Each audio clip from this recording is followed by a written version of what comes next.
Hi there, Sharon Horne-Ellstrom here. Let's talk about how to use primary emotions and feelings to supersize and grow our businesses.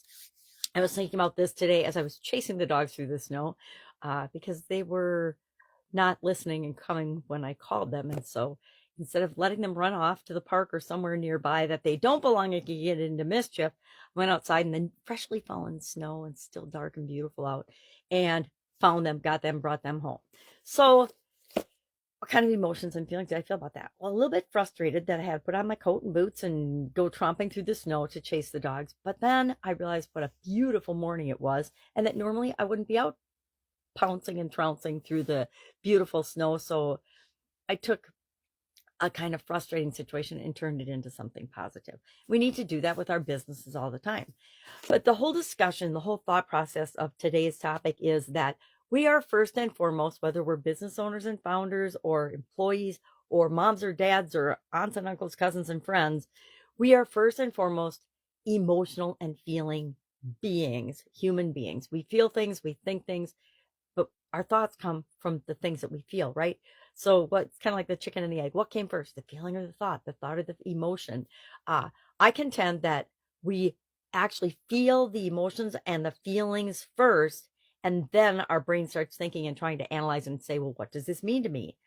But we can use the fact that we're feeling and emotional beings in our favor as a competitive advantage for our business. Why? Well, number one, it's a foundation that we all have in common. So it's a way to relate to and understand first the people that we're here to serve better, and then actually serve them by understanding and relating to them on an emotional level, right?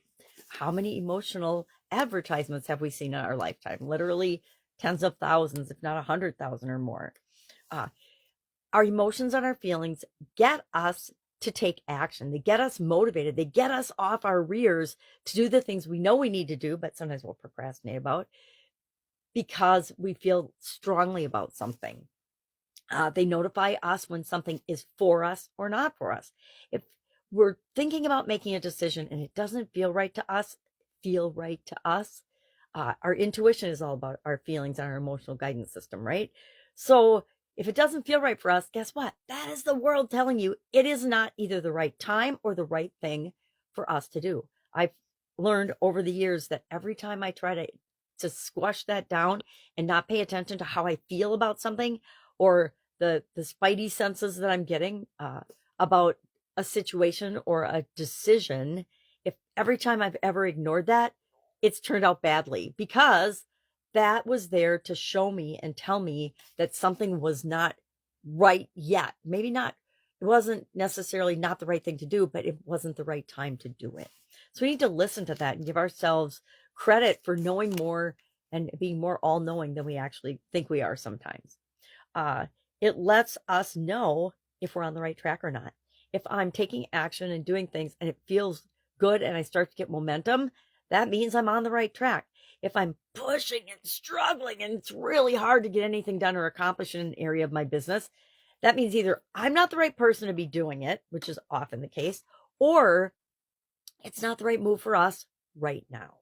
So today we're just going to pay attention to our primary emotions. What do they come up? What are they here to show us? And what can we learn from that and apply to growing and building and supersizing our business?